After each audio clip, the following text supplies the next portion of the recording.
નમસ્તે વિદ્યાર્થી મિત્રો, કેમ છો? મજામાં ને? આજે આપણે વિજ્ઞાન વિષયમાં ધોરણ 9માં આગળ અભ્યાસ કરીશું, જેની અંદર ગયા લેક્ચરની અંદર શું દ્રવ્ય પોતાની અવસ્થા બદલી શકે, જેમાં ઘણી બધી વ્યાખ્યા વિશે સમજ મેળવી, જેનું આપણે રિવિઝન કરી લઈએ. તો કે પાણી એક એવી અવસ્થા છે કે જે આ પ્રકારની 3 અવસ્થામાં આપણને જોવા મળે છે, જેમાં ઘન અવસ્થાની અંદર પાણી બરફ સ્વરૂપે જોવા મળે છે, પ્રવાહીમાં પાણી સ્વરૂપે, વાયુમાં પાણીની બાષ્પ એટલે કે વરાળ સ્વરૂપે જોવા મળે છે.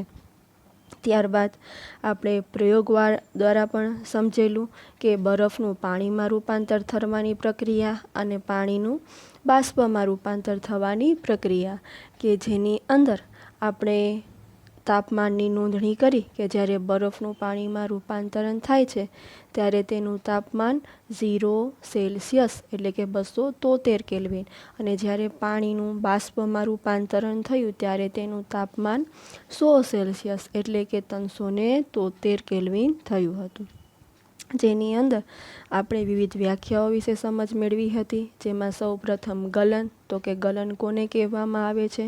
તો કે ઘન અવસ્થામાંથી દ્રવ્યની પ્રવાહી અવસ્થામાં જે રૂપાંતરણ થવાની પ્રક્રિયા છે કે જેને ગલન કહેવામાં આવે છે. તો આ ગલનમાં જે અવસ્થામાં જે ફેરફારો થયા તે માટે આપણે તાપમાન પણ આપવું પડે. તો તે માટે જે તાપમાને ઘન પદાર્થ પીગળી અને પ્રવાહી સ્વરૂપમાં જ્યારે રૂપાંતરણ થાય છે ત્યારે જે તાપમાન આપવું પડે છે, તો તે તાપમાનને તે ઘન પદાર્થનું ગલન બિંદુ કહેવામાં આવે છે. અને જ્યારે આ કોઈ પણ પદાર્થનું ગલન બિંદુ હોય છે તેમાં રહેલા કણો વચ્ચે આકર્ષણ બળથી પ્રબળતા દર્શાવતા હોય છે. બરફનું આપણે ઉપર ગલન બિંદુ જોયું કે બરફનું ગલન બિંદુ કેટલું છે? તો કે 273 કેલ્વિન છે. ત્યાર પછી આ ગલન ગુપ્ત ઉષ્મા એટલે કે ગુપ્ત ઉષ્મા કોને કહેવામાં આવે છે? યાદ કરો વિદ્યાર્થી મિત્રો કે જ્યારે બરફનું પાણીની અંદર રૂપાંતરણ થાય છે ત્યારે તેનું તાપમાન 0 સેલ્સિયસ જ રહે છે. તો આ બાકીની ઉષ્મા ઉર્જાનું શું થયું હશે? તો કે આ ઉષ્મા ઉર્જા છે તે બીકરના સંઘટકો વચ્ચે તેનું શોષણ થાય છે, એટલે કે એની અંદર છુપાઈ જાય છે. તો આપણે તેની આ પ્રમાણે તો વ્યાખ્યા ન લખી શકીએ. તો કે ગલનગુપ્ત ઉષ્મા કોને કહેવામાં આવે છે? તો કે પદાર્થના ગલનબિંદુ જેટલા તાપમાને એક વાતાવરણ દબાણે 1 કિલોગ્રામ ઘન પદાર્થને પ્રવાહી અવસ્થામાં રૂપાંતરણ કરવા માટે જે જરૂરી ઉષ્મા ઉર્જા આપવી પડે છે, ત્યાં આ ઉષ્મા ઉર્જાને ગલનગુપ્ત ઉષ્મા કહે છે. તો બરફની અંદર ગલનગુપ્ત ઉષ્મા કેટલી છે? કે જેને આપણે 3.35 × 10⁵ જૂલ પ્રતિ કિલોગ્રામ વડે પણ દર્શાવીએ છીએ. અને ત્યારબાદ ઉત્કલન બિંદુ, તો કે ઉત્કલન બિંદુ કોને કહેવામાં આવે છે? કે જ્યારે પ્રવાહી અવસ્થામાંથી વાયુ અવસ્થા માટે ફેરવવા માટે જે તાપમાન આપવામાં આવે છે, આ તાપમાનને પ્રવાહીનું ઉત્કલન બિંદુ કહેવામાં આવે છે. અને જુદી જુદી સપાટીએ તેના ઉત્કલન બિંદુ જુદા જુદા હોય છે. તો ગુપ્ત ઉષ્મા, અહીં પણ ગુપ્ત ઉષ્મા આવે છે. તો કે બાષ્પીભવનની ગુપ્ત ઉષ્મા, જેને આપણે કહ્યું હતું કે જ્યારે પ્રવાહીનું વાયુ અવસ્થામાં સંપૂર્ણ રીતે રૂપાંતરણ ના થઈ જાય ત્યાં સુધી તેને સતત ઉષ્મા આપવી પડે છે. તો આ વધારાની ઉષ્મા ક્યાં ગઈ હશે? તો કે ઘટક કણોની અંદર છુપાઈ ગઈ હશે, કે જેને આપણે બાષ્પીભવન ગુપ્ત ઉષ્મા કહીએ છીએ. તો તેની વ્યાખ્યા આ પ્રમાણે થશે કે જ્યારે કોઈ પદાર્થને ઉત્કલન બિંદુ જેટલા તાપમાને એક વાતાવરણ દબાણે 1 કિલોગ્રામ પ્રવાહી પદાર્થને વાયુ અવસ્થામાં રૂપાંતરિત કરવા માટે જે જરૂરી ઉષ્મા ઉર્જા આપવામાં આવે છે, તો આ ઉષ્મા ઉર્જાને બાષ્પીભવન ગુપ્ત ઉષ્મા કહેવામાં આવે છે. અને જેની પાણીની છે બાષ્પીભવન ગુપ્ત ઉષ્મા તે 2.259 × 10⁵ જૂલ પ્રતિ કિલોગ્રામ છે, જે તમે નોંધી લેજો. ત્યારબાદ દ્રવ્ય અવસ્થા પર તાપમાનની કયા ફેરફારોની અસર થાય છે? તો કે ઘન અવસ્થાનું પ્રવાહી અવસ્થામાં રૂપાંતરણ કરવા માટે ઉષ્મા આપવી પડે છે. તેવી જ રીતે પ્રવાહીમાંથી વાયુ અવસ્થામાં ફેરવવા માટે ગરમી આપવી પડે છે, ઉષ્મા આપવી પડે છે. તેનાથી ઉલટું સમજીએ તો વાયુમાંથી પ્રવાહી અવસ્થામાં ફેરવવા માટે તેને ઠંડા તાપમાને દબાણ આપવામાં આવે છે. ત્યારબાદ પ્રવાહી અવસ્થામાંથી ઘન અવસ્થામાં ફેરવવા માટે તેને દબાણ આપવામાં, ઠંડા વાતાવરણની અંદર દબાણ આપવામાં આવે છે. ત્યારબાદ ઉર્ધ્વપાતન વિશે આપણે સમજૂતી મેળવી હતી કે જ્યારે કોઈ દ્રવ્યનું ઘન અવસ્થામાંથી સીધું વાયુ અવસ્થામાં રૂપાંતરણ થઈ જાય છે, તો આ પ્રકારની પ્રક્રિયાને ઉર્ધ્વપતન કહેવામાં આવે છે, કે જેની અંદર આપણે વિવિધ ઉદાહરણો દ્વારા સમજ્યા હતા કે કપૂરની ગોળી હોય છે કે જેને તમે ઓરડાના તાપમાને મૂકી દે છો તો ઘન અવસ્થામાંથી તેનું સીધું જ વાયુ અવસ્થાની અંદર રૂપાંતરણ થઈ જાય છે. ત્યારબાદ આજે આપણે દબાણના ફેરફારની અસર વિશે સમજૂતું મેળવીશું. અહીં ખાસ કરીને વિદ્યાર્થી મિત્રો કે વાયુનું દબાણ એટલે શું તેના વિશે થોડી ચર્ચા કરી લઈએ.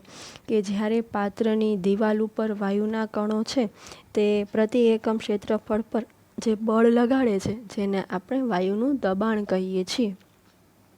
અહીં વાયુનું દબાણ એનું સૂત્ર તો કે બળના છેદમાં ક્ષેત્રફળ, અને તેનો એકમ શું છે વિદ્યાર્થી મિત્રો? યાદ કરો કે જે તમે ધોરણ 8ની અંદર અભ્યાસ કર્યો હતો કે જેનો વાયુનું દબાણનો એકમ વાતાવરણ એટલે કે એટમ અથવા તો તેનો દબાણનો એસઆઈ એકમ છે કે જેને આપણે પાસ્કલ, કે જેની આપણે એક એટમ બરાબર કેટલા થશે? તો કે 1.01 × 10⁵ પાસ્કલ વડે દર્શાવીએ છીએ. આવી રીતે વાતાવરણમાં હવાના દબાણને વાતાવરણીય દબાણ કહે છે. અને જ્યારે દરિયાની સપાટી પર વાતાવરણીય દબાણ એક વાતાવરણ છે કે જેનું સામાન્ય વાતાવરણીય દબાણ કહીએ છીએ, જે તમે ધોરણ 8ની અંદર અભ્યાસ કરી ચૂક્યા હતા. ત્યારબાદ આપણે આગળ અભ્યાસ કરીએ તો કે દ્રવ્ય અવસ્થા પર દબાણની કઈ અસર છે જોવા મળશે, જે આપણે એક એક્ઝામ્પલ દ્વારા, ઉદાહરણ દ્વારા સમજીએ. તમારી ઘરે રાંધણ ગેસ એટલે કે LPG ગેસનો ઉપયોગ કરો જ છો કે જેની અંદર વાયુ ભરેલો હોય છે, પરંતુ કેવા સ્વરૂપે હોય છે? તો કે પ્રવાહી અવસ્થામાં ભરાયેલો હોય છે. તેનું રૂપાંતરણ કેવી રીતે કરવામાં આવે છે તેની સમજૂતી આપણે અહીં મેળવીશું. કે જ્યારે કોઈ વાયુ હોય છે તેને તમે આકૃતિમાં જોઈ શકો છો તો કે સિલિન્ડરની અંદર પિસ્ટનની મદદથી ઠંડા વાતાવરણની અંદર ખૂબ જ દબાણ ઉપર ભેળવવામાં આવે છે, જેના કારણે તેની વચ્ચે રહેલો આંતરઆણ્વીય અવકાશ ઓછો થતો જાય છે અને ધીમે ધીમે તે કણો છે એકબીજાની નજીક આવતા જાય છે. તેનું આંતરઆણ્વીય બળ છે તે ખૂબ જ મજબૂત બને છે. તો આ રીતે ઠંડા તાપમાને વાયુને જ્યારે ઊંચા દબાણથી ભરવામાં આવે છે ત્યારે તેનું રૂપાંતરણ છે તે પ્રવાહી અવસ્થામાં થઈ જાય છે, જે તમે અહીં આકૃતિ દ્વારા સમજી શકો છો. ત્યારબાદ વાયુનું પ્રવાહીકરણ, તો કે વાયુનું પ્રવાહીકરણ કોને કહેવામાં આવે છે?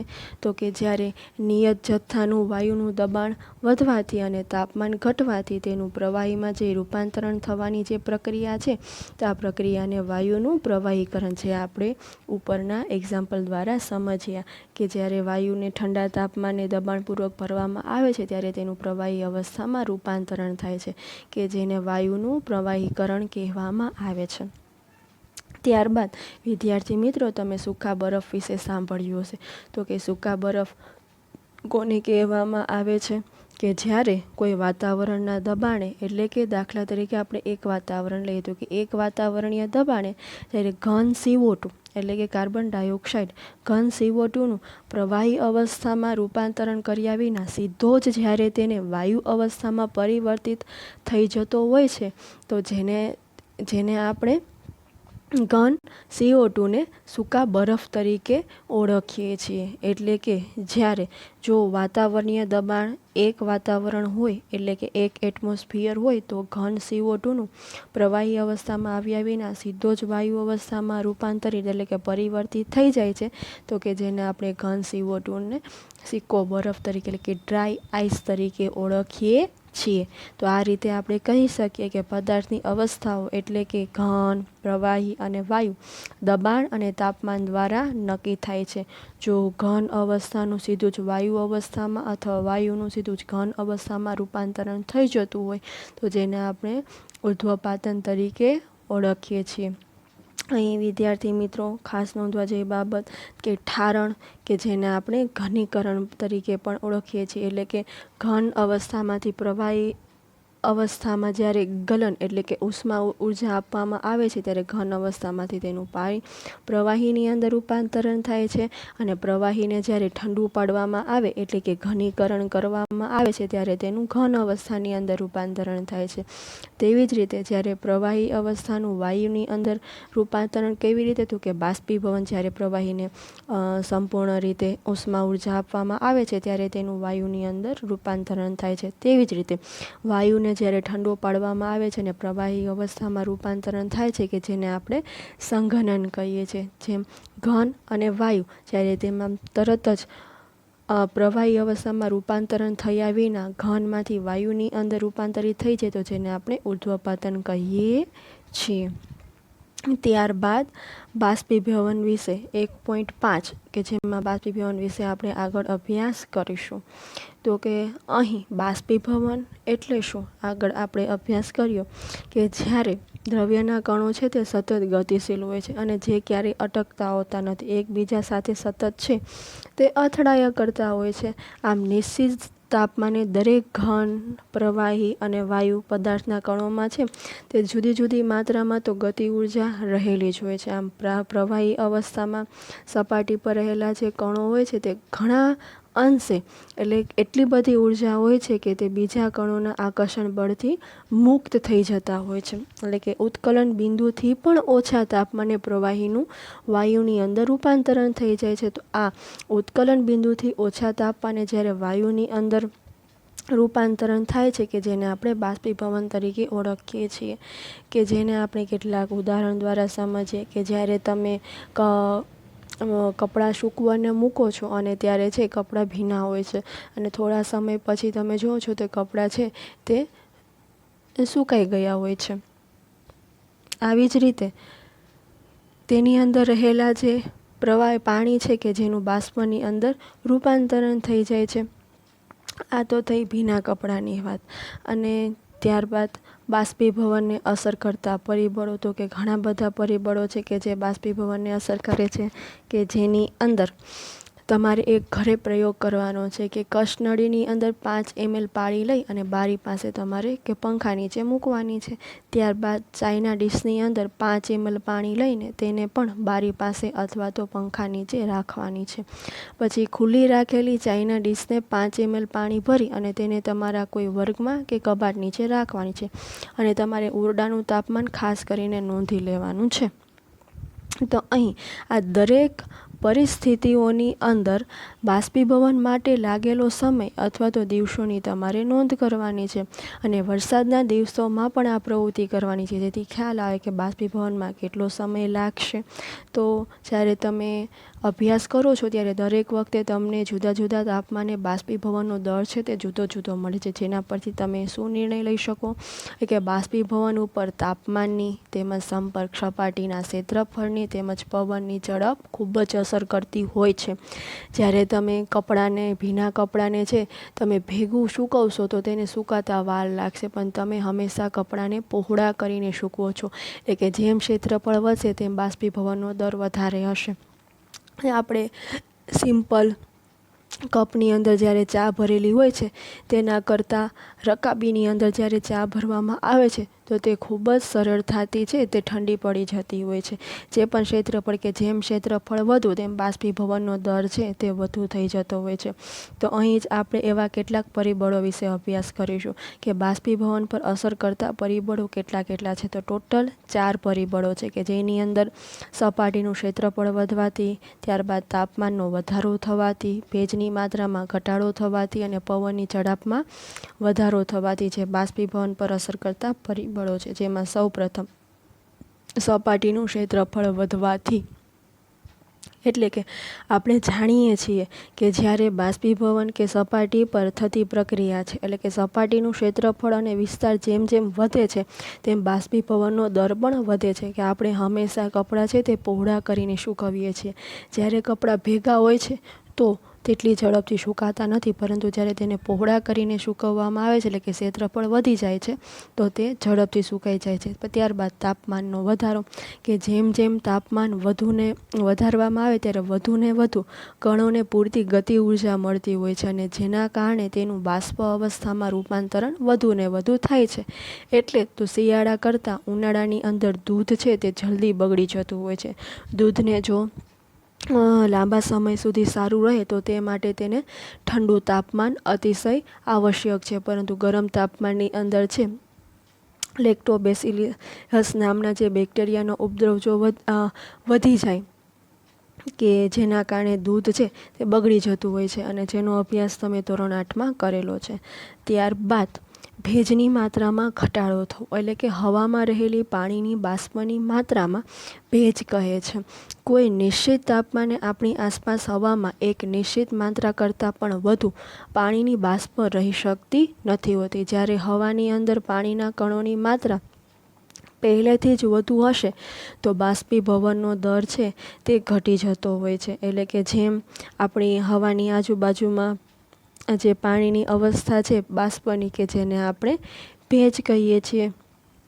ત્યારબાદ પવનની ઝડપમાં વધારો, તો કે એક સામાન્ય અવલોકન છે કે જ્યારે વધુ પડતું પવન હોય ત્યારે કપડાં છે તે ઝડપથી સુકાઈ જતા હોય છે. તમે બારી પાસે જ્યારે કાચની રકાબીની અંદર પાણી ભરો છો ત્યારે તે પાણીનું બાષ્પીભવન છે તે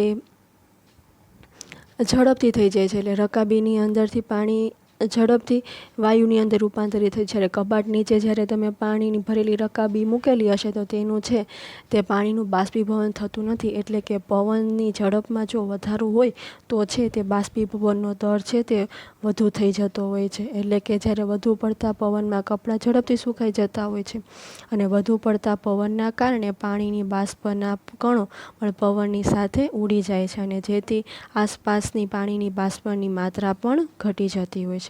વિદ્યાર્થી મિત્રો, આજે આપણે અહીં સુધી અભ્યાસ કરીશું. બાકીનો અભ્યાસ, એટલે કે બાષ્પીભવનના કારણે ઠંડક કેવી રીતે ઉદ્ભવાય છે તેનો અભ્યાસ આપણે આવતા લેક્ચરમાં કરીશું. Thank you.